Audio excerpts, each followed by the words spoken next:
Even though I've been doing this for a very short while, and this is something that has brought me a lot of joy and a lot of, excitement to my life, I recognize that this is not healthy and I gotta move on. So, it pains me to do this, but I'm breaking up with you guys. I'm just joking. Welcome back to My Milk, the advice show where I am learning to do more clickbait intros because I do well. Uh, Guys, I have some news coming up. I don't know if next week there will be an episode. I'm gonna try my best to get one. Next week I am moving.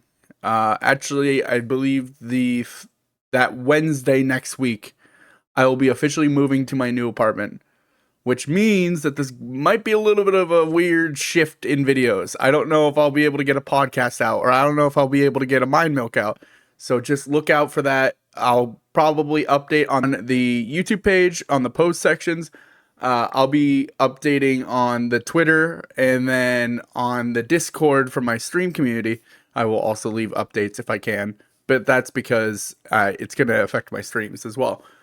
Again, hopefully it's not too long. Hopefully I can maybe do a little bit of a backlog of videos. I really don't have much to do for backlogs right now, so I'm kind of looking for more advice prompts. So if you feel like you have something that could really set aside for like a couple videos, or if you have something that's going to be a decent sized video and you want me to cover that advice, please leave it in the form below. It's in the description. Takes a minute. Just fill it out. Everyone has a piece of advice that they want to hear someone, yap about for at least 15 to 40 minutes sometimes. So, help me out. And as always, guys, if you have anything feedback wise, leave it down in the comments below. I would love to hear what you guys have to say. I am thrilled for the future. Hopefully, maybe not next time, but the time after that, there will be a brand new setup that you guys get to check out. But for now, we're still in this little dig temporarily until we finally move. So I'm excited to do that. But let's get right into the first prompt. I'm excited for this one because it came in literally an hour ago. So I did as much research as I can before the video. I think I'm ready to talk about it, and it's right on my mind. And I am actually awake and alert. Even though it is a 1 o'clock recording, I am ready to dive deep into this one. I am a 27-year-old male struggling with balancing my hobbies and passions with pursuing romantic relationships.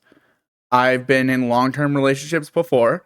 I've recently undergone a massive shift in my work/life balance, and while I'm much happier overall, dating has just fallen through the cracks in terms of being a priority. Do you have any advice for balancing hobbies? Let's use content creation as an example, with making time for an entirely separate person. I actually really do like this prompt. I think it really is a deep problem that a lot of people have, especially in terms of content creation relationships, where one person is a content creator, the other person has no influence in it. This is something that I personally have gone through with relationships, that there's been turmoil because of being in the streaming space, content creation, always wanting to be plugged in online. There has been times where I've taken a back seat in what I didn't want to take a back seat in, or they felt ignored or left out. And I personally decided, while I'm doing my content stuff, I've been single.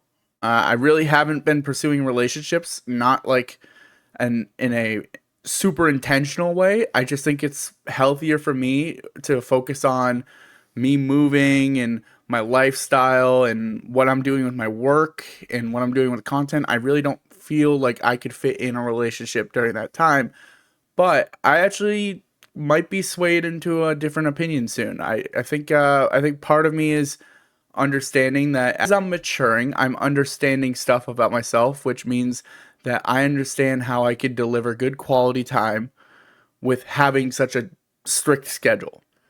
Right off the bat, it's not a give and take.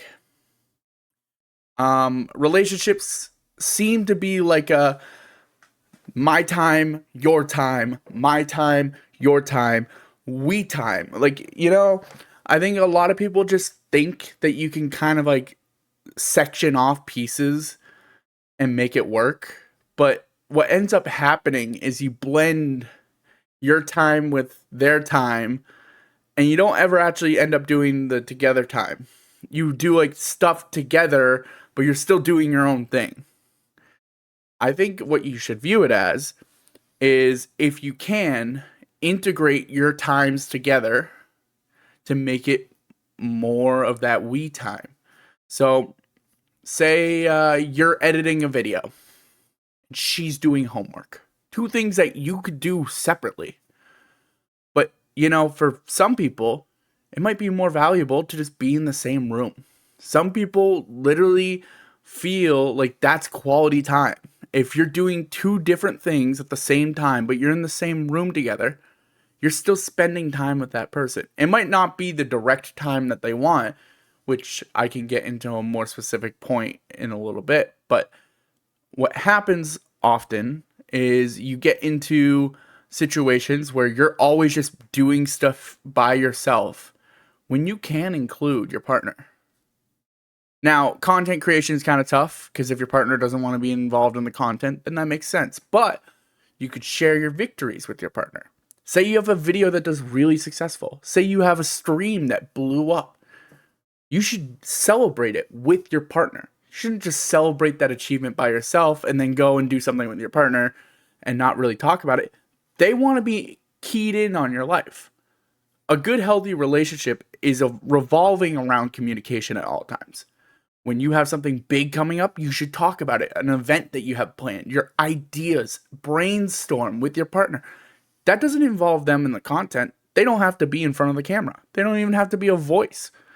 But if you let them have your little bit of influence in what you're doing, say, hey, what do you think I should do to this stream? And maybe they don't have an actual idea. Maybe they have no clue what you're talking about and they don't really seem too interested. That's something that does happen sometimes, but I believe any partner is willing to learn about something another partner likes. It's called compromise. There's sometimes that you don't want to do what your partner wants to do. Right? You might not be a fan of cooking, but your partner is wanting to cook a big meal and needs some help. You do it because you care about them. This is for them. They might not care about content. They might not care about gaming. They might not care about you playing a sport. But it's nice for them to at least show that they want to learn.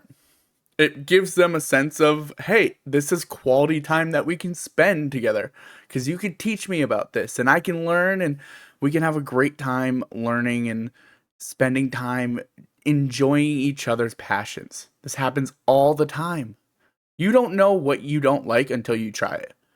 And it might not be the first time that you'll actually start to understand it. But once you start to understand why their passion is so deep into something, it makes things feel a lot better when you see their happiness in that subject. So like, for example, in content creation, some people don't understand what it's like to hit a video that hits over, like, let's say 3-digit views. That might not seem like a lot. That's kind of crazy to like be like so excited over. But if they're a small enough content creator, that 100-view video is so big for them. That's a milestone that they may have wanted to hit at some point, and they achieve it. For them, it might be something different. It might be, hey, I do this sport, and I hit this big milestone in the sport. Hey, I'm a competitive weightlifter. I hit this PR recently. And stuff like that might not make sense to you because you're an outsider in the field. But to them, it's a big achievement. So you celebrate those things. You give them that quality of feeling heard and not completely ignored. Another thing to key in on is in the sense of kind of keeping a balance in the relationship is dating with intention over dating for just the cause. The quality of the date is always important, but it's also You don't have to date in high frequency. You don't have to go out on dates all the time. It doesn't matter how often you go out. It matters when you go out, are you fully attentive? Are you fully aware? Are you there for them? And if you can't do it, then don't. I think there's a lot of times that people are forcing themselves to date in scenarios that they can't do it. If you don't have enough time, then you wouldn't want to put that much time into a relationship. Then why jump into a relationship in the first place? Or if you're already in the relationship, you don't have a lot of time and they know this. You should communicate that, hey, there's going to be a lull in our relationship where I have to focus on some stuff in my life, and I hope you can understand that. A good partner will always say yes. A healthy relationship will always be willing to compromise, even if it means that there's time where you're spending more time focusing on your career and your content. They should understand, hey, I get this. We'll have more quality time to spend when we have a little bit more free time in life.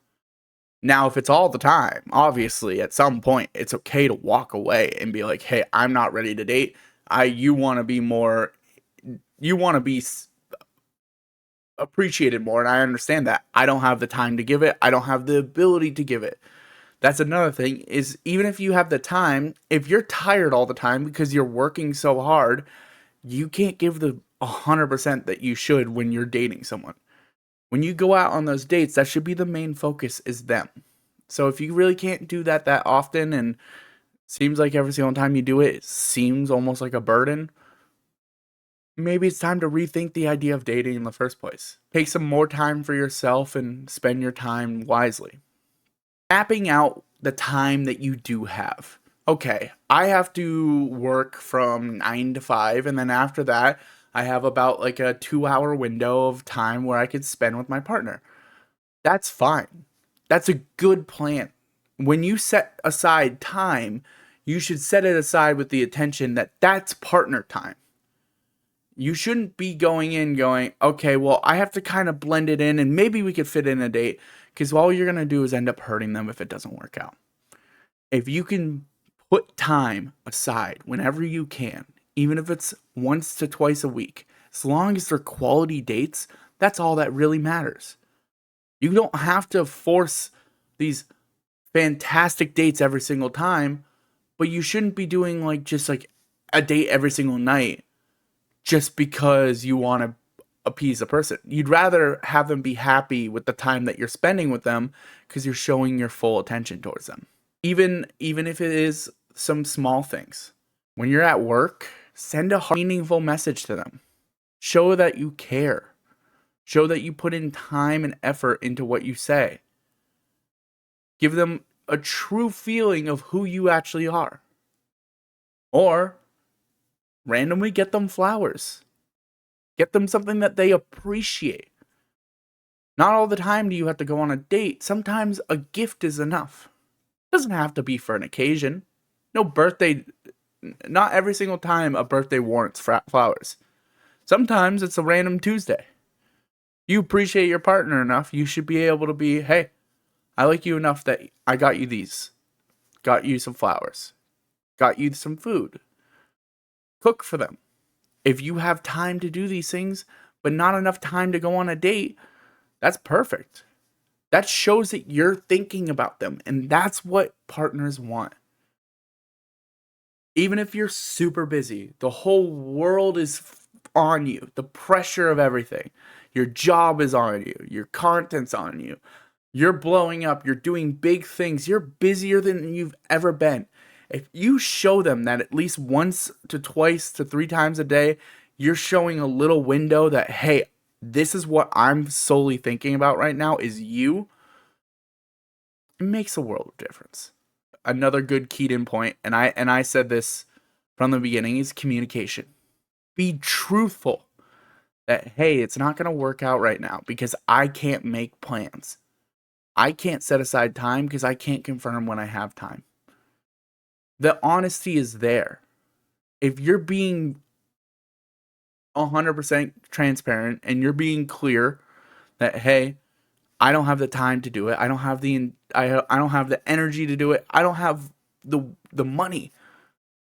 Financial. I don't have anything to do what we want to actually do.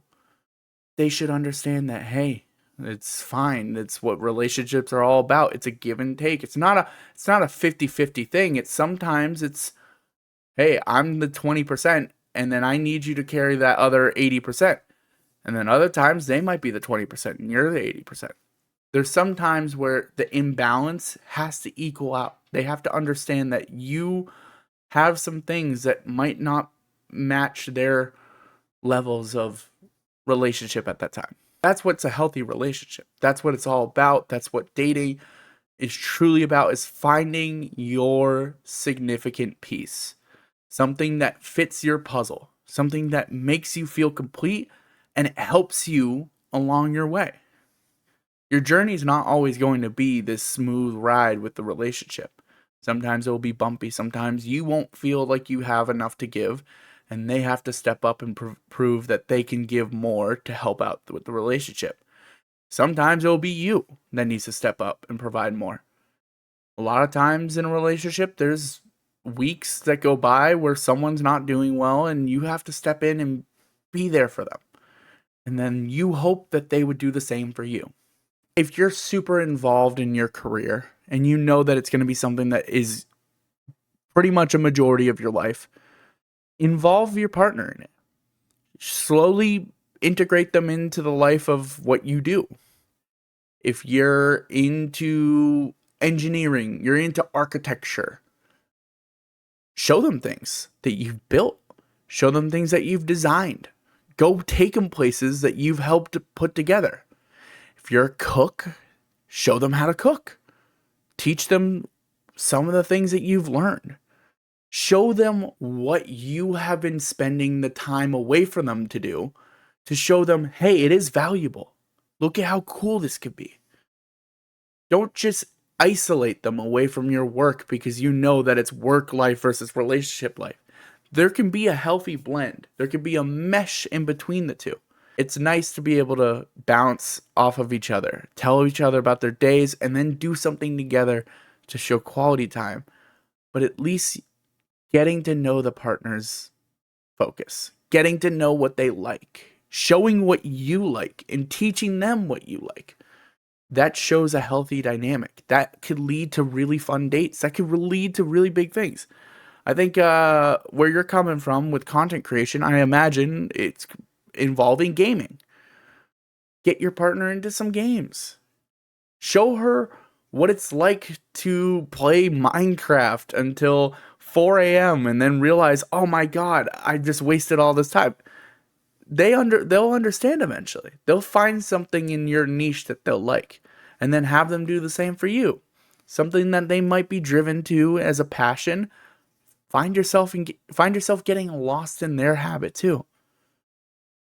Now, obviously, I'm not saying everything that you do you should share with your partner. Obviously, you might have some things that you like that your partner doesn't like. You might have some things that you enjoy that your partner has said firmly that they will not enjoy. And you have to understand that, yeah, no, that's my time and that's their time. Respecting that boundary is great, but being able to merge some of those boundaries into being a collective is also great. You're looking for someone or you're with a partner, communicate with them that, hey, I really want to share this with you. I want to share these moments with you. So don't knock anything until you try it. Spend as much time as you can, quality time. Quality, not quantity time. Share and compromise with plans. Don't just alienate yourself away from your partner because you don't think they'll like it. Maybe include them and see if they can enjoy it, or at least share your victories about the certain hobby or lifestyle or job, so that way they feel included in the conversation. Plan out times that can be meaningful, quality dates over just having a jumbo quantity amount where you're not fully there, not fully attentive. Be attentive in those quality times. Spend as much time focusing on them in those moments and less time focusing on the outside stuff, in those moments. What matters is you spend that good quality time with your partner, and the world will continue to turn if you're not out and about doing what you need to focus on. Um, be honest if that quality time is going to shorten. Be honest if that quality time can't happen during a week. The more you communicate, the better off you are. I think actually I've said this a couple times now, but I truly believe relationships die when communication dies. When you stop talking to your partner about things and you let things kind of boil up and you don't talk about things, the relationship's already dead. You've given up. Because you should be able to talk about anything with your partner. You should be able to communicate and be honest with your partner. You should show that you share the same energy and the same passion for the relationship as your partner. Think of it as a tree. Think of it as a plant that you really do care about. How would you nurture the plant? Oh, every single day you'd pay attention to how it looks. You would pay attention to how it's doing. You'd pay attention to if it's getting enough sunlight, if it's getting its water, if it's getting the right amount of air, if it's too hot, too cold. You would care for it. If you really cared about this plant, you would want to make sure this plant stays healthy. A relationship should be viewed in that same way. How do you nurture a relationship? You give it the quality attention that it deserves. You set boundaries and things that you understand need to be set. You give grace and patience towards things that might disrupt the relationship a little bit. You feel for them and empathize with their emotions about things. You communicate and you be honest about how you feel about certain scenarios. You don't hide things, because all that does is causes turmoil, and it's just a slippery slope. I wish you the best. I know relationships are tough. Trust me, haven't succeeded fully with any of them, but that's the wonder of it. One day it will eventually come. I'm not rushing and I'm not pushing for it. If it happens, it happens, and in my life, I'm going to be satisfied with whatever comes my way. Relationships are always going to be tough. There's no sugarcoating it. What we go through sometimes in a relationship to make things work, make ends meet, and meet halfway, sometimes even beyond the stretch. It's tough. You're going to be focused on your career. You're going to have distractions in life, and it's not always going to feel fair. But that's the beauty of it. Is a relationship is about compromise and understanding that you can work things out, and at the end of the day, you still have passion for who you are with. If every day you care about that person and you can think to yourself, yep, that is my future, then you're doing the right thing. Understanding that small acts of kindness might just be enough to carry you through the times that you're very stressed out. Small things like messages or flowers or small gifts, or even just showing the attention that you can show. Your dynamic with the relationship matters. Your dynamic with your work life matters, or whatever your passion is matters. So understand that it's not a one size fits all advice, and I hope you get something out of it. I wish you the best in your journey. I hope you have good, prosperous relationships, or relationship if it's just the one. And I wish you the best, like I wish myself the best. Hopefully one day I can find that same special someone and focus on my tips that I've kind of given myself here, of allocating the time and the quality time over the quantity time. Caring for your partner matters more than whatever career path that you're working on. Show those little moments to show that you care. And then being honest. Just being truthful when you can't do it. These are all very important, and these are things that will set you up for a good, healthy relationship moving forward. Again, wish you the best in your journey. Hopefully you got something. And if not, leave a message in the comments. Remember to like, comment, and subscribe. Remember to share with someone that you think this could help. And yeah, I'll see you guys on the next one. Peace.